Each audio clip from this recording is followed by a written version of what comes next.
Sir Michael's downfall, haven't you? It would appear so, but not intentionally, I have to say. This story first emerged actually a year ago on a TV show when I was defending another female journalist who'd complained about being called Totty by a Tory MP. And I sort of came to her defence, but also pointed out, look, there are plenty of ways of dealing with unwanted advances from Tory MPs or any other MPs, and this is what I did. And I told the story without naming the MP. A number of people in the House of Commons, I've worked there for 20-odd years on and off, knew who the MP was. It was a fairly well-known story and threatened to name. I managed to keep the name out of the press then, and then it emerged this week. It's printed in the Sun newspaper. How did it emerge? Do we know? I think a lot of people knew there was another journalist at the table. I wasn't trying to keep quiet a story about a dodgy minister. I felt it was a matter between the then backbench MP, as Sir Michael Fallon was at the time. We are talking 2002. I mean, to give you a picture of how long ago this is when Theresa May was the party chair. This was the Tory party conference when she talked about the party being seen as the nasty party. That's how far back this goes. I just didn't think it was something that I wanted to damage this particular MP with. And it wasn't because he was a Tory or any other MP. I've got lots of friends who are MPs, and I didn't feel that this was something that I should use against somebody, because I felt we dealt with the issue. He put his hand on my knee, asked him to repeat 3 times to remove it. He really didn't. I said I'd punch him in the face if he didn't. He removed it. He apologised. End of story, I thought. And it was all quite jocular at the time. It was all quite jocular. It was a restaurant in Bournemouth conference. Probably most of the Tory cabinet, shadow cabinet at the time, were in the room.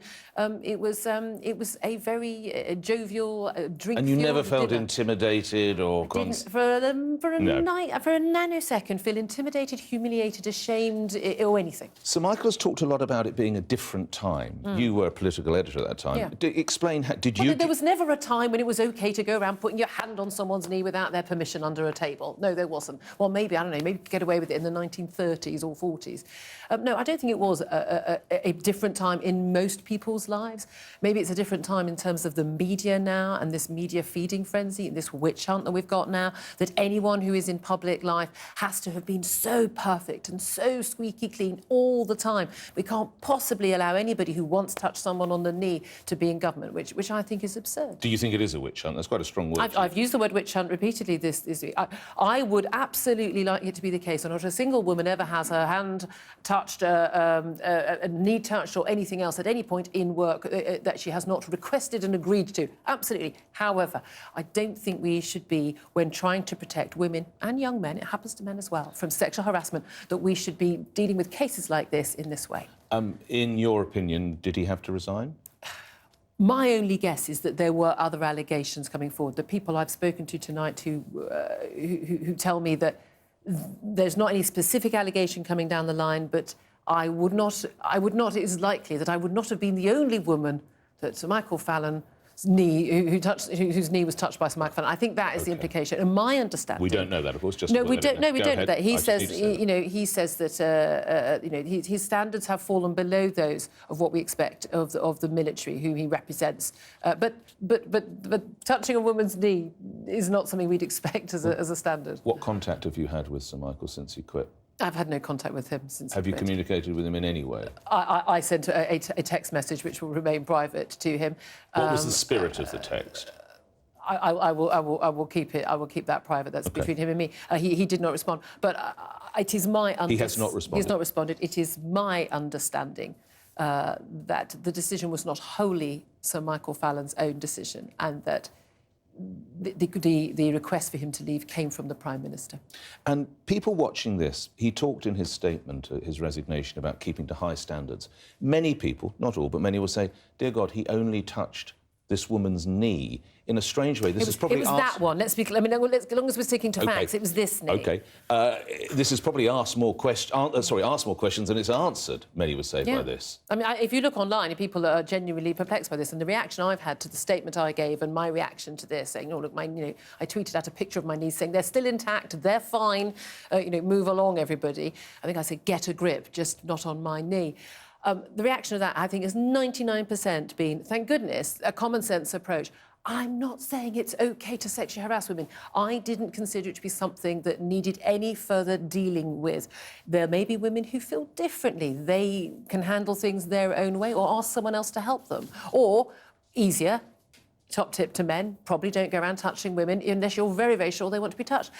But I don't want to live in a sterile world where there is no interaction between men and women for fear of everybody being forced to resign from their job the next day. Lastly, for you for a moment, are women in the workplace now more fragile than they were perhaps 15 years ago when you were the political editor? I don't think they're necessarily more fragile. I think expectations have changed, but I do think that a lot of women don't realise, actually, they've got a lot more power. I think the power has shifted, and I'm glad that it's shifted more to women, but I now think we're in a situation where there are an awful lot of people, who are very good men, who would never dream of doing anything to hurt a woman, who now are terrified of even speaking to a woman. Let's bring the rest of the panel in. Esther McVeigh, if I come to you first. Does this speak to a government in crisis? No, I don't think it does. I think what we're seeing here, like everybody else, I'm watching a story unfold. I don't know why he's taken this decision. I'm sure we'll find out. I'm hoping it isn't just your knee. How would you feel if it was just Julia's knee? That would be truly extraordinary, wouldn't it? I think when you see what the military are now saying, that they felt he's been a terrific minister for them, if you hear what seasoned political correspondents are saying, that he is an accomplished minister, if it were just for touching Julia's knee, who's come out and said, I didn't find it offensive, I never saw a problem with it, I dealt with it at the time, then I would think it would seem totally incorrect. That you don't want the charges to get worse, though, for him, do you? Of course I don't want the charges to get worse, but what I do, I'm impressed by what he's done. He himself has come out and said, for whatever reason, I don't believe that I have met the standards that other people would expect from me. And what I would now hope, that other people who've got far worse allegations levelled against them, allegations of rape, allegations much more severe than this. We need to separate out, and they need to look to themselves and say, what should I be doing? And me personally, I have never had somebody approach me in a sexual way in politics, but I've had misogyny. I've had people asking for me to be lynched. Yes. And I think in this regard, somebody who's now the Shadow Chancellor should also look to himself and say, have I met the standards? Because this goes far beyond sexual actions. This is about misogyny, it's about violence, it's about any form of a power imbalance with somebody. And you refer to John McDonnell, of course, there. Let's bring Shami Chakrabarti in. And the Labour investigation into allegations there was a rape and then a cover-up. Where are we with that? Well, we asked for the police to investigate the rape. I mean, let's be clear, on the spectrum of bad behaviour, criminal behaviour, particularly serious criminal behaviour, should be investigated by the police. And that is... any possible cover-up, Shami? Well, the cover-up would probably not be a police matter. If a party official told a young woman in the Labour Party or in any party that they should keep quiet and they shouldn't go to the police, then that would be a very serious disciplinary matter, either for a member of staff or for a party member who isn't a member of staff. Now, that has to be investigated by the party, but I think we need to bring in a QC from outside, because that could affect somebody's employment or their continuing membership of the party. Yeah, how confident can my viewers be in inquiries? Because the inquiry that you led into anti-Semitism was widely criticised as not going far enough. Well, what I would say was that, firstly, my inquiry was weaponised politically within the party and across the party in a way that I hope we won't do with issues of misogyny and sexual harassment, because it doesn't help things move forward. And secondly, my inquiry was about behaviours across the party rather than specific allegations about individuals who were going to be expelled as a result. So it does require a different kind of inquiry. Esther, in his subsequent interview Sir Michael has given, he talks about needing to protect the staff within Westminster. What might be going on there? In what way do these staff need protecting? I think people have said there doesn't seem to be a simplistic way with which staff and other MPs can possibly go forward to get some sort of redress and balance. So, you know, yes, they could go to the Speaker, yes, they might be able to go to the Whip, but how else do they really seek redress or get some form of reassurance if somebody's actions doesn't seem appropriate? What is the administrative path? But Shami, what's the point of going to the Whip? They're going to possibly, I don't want to name anybody, but they're going to be part of the party apparatus. They're not necessarily going to want to bring it down. Well, this is the complexity, and this is something that people need to discuss, and this within their individual parties and potentially across parties. Because what you have with staff, as I understand it, is a lot of staff who are directly employed by the MP, and people have different contracts of employment. Perhaps some people don't even have contracts of employment. So you're told that you should complain to the office manager, who is in turn employed by the MP, and then you're perhaps complaining to the MP himself or herself. But like every MP is sort of like a small business. A small business. So you could go to an employment tribunal. You could look at it in different ways. But I personally, if it were me, if I was a member of staff, there are ways with which you would go to the Speaker. The Speaker has very much opened up and said, come to me, let's see which is the correct avenue to pursue, as I said, or an employment tribunal. Julia, you want to go I just don't see any way. I understand the idea of going to the Speaker or an independent body, but there's no way that you can air these allegations without at some point naming the person and everyone knowing who it is within that role. I mean, what I find extraordinary about the case involving the Labour activist, and again, not party political at all, I feel this way about any political party. You know, if you have been raped and then you 2 years on, I think it was, she says she went to a senior figure to talk about it. Now, whether or not at that point there was any evidence that would have meant that any action could be taken, and you're in a situation where you may just be pointing the finger at someone's career being ruined, but not being able to prove it. But why, if you were told your career's going to be damaged if you go ahead with this, why would anybody, whether it's Labour, Tories, Lib Dem, UKIP, Green, whoever, why would anyone want to stay in that political party? Well, let's be clear. If a party official told a young woman not to report rape, that party official is in trouble. And this needs to be looked at. But that party official believed it would damage her career. Well, she believed it would damage her career. She didn't go ahead.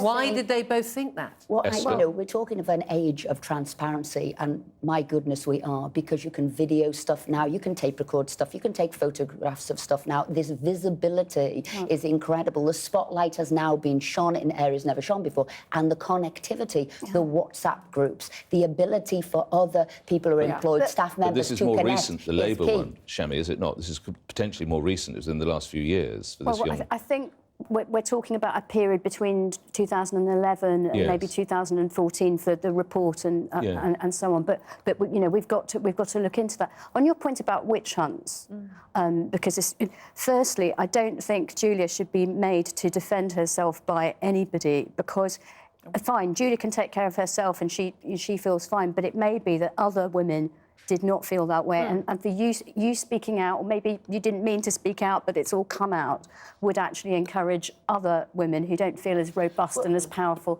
as you do. So I think, you know, you should bear that in mind. And in terms of witch hunts, I understand in this so-called dossier that's doing the rounds, there's some material in there that relates to consensual relationships between people of equal power. And I think it's a real mistake to put that in the same basket. And what MP is sending his researcher out to buy a sandwich? Well, that devalues that frankly devalues the current... It's definitely a moment in time, isn't it? Things have bubbled up. People are now feeling empowered. Well, that's what I was going to say. You've had Weinstein, you've then had Kevin Spacey come out, you've now got Dustin Hoffman out tonight. There is so much going on, and I think there has been an empowerment of such. It has been as if there has been a sort of a volcano, an eruption of people for many years saying, maybe I suppressed this, shouldn't have done this. And you know what? We want a different form of working environment, and that's what you're feeling. We do, and all women, and I think virtually politics. all men do as well. But we are talking about women being able to point the finger. In fact, this dossier, the Ram was involved in compiling it, pointing the finger with no evidence, no right of reply, pointing the finger, right, it's your turn, so you're it, off you go. So we must have proper process. Two wrongs don't make a right. Do you not find it quite extraordinary that almost in the same breath as what Sir Michael did when he touched your knee, we're talking about a young woman who could have been and there could have been a cover-up. I mean, you're at the very heart of this, probably unwittingly and unwillingly, But that's an extraordinary situation to find yourself in. I think it's obscene. That's what I think it is that we can put those things into the same realms. And I worry that in focusing on my knee and in focusing on that, we are not focusing on, again, as Shami said, the women and young men, again, it happens to young men as well, not on the same scale, but it does, who are less powerful, are less confident and don't speak up and do... I mean, look, I was a political editor. He was a backbench MP. Yeah. I was probably in a big, stronger position of power than he was. Well, but this is the thing. I do understand the difference, but I also think we need to be reasonable about the fact there are a lot of blurred, grey areas in the world of work between men and women. When there is a power relationship, when that is abused, when there is harassment, when there is repeated texting, calling, touching without permission, then yes, we need to deal with it. Yeah. But we need to separate that.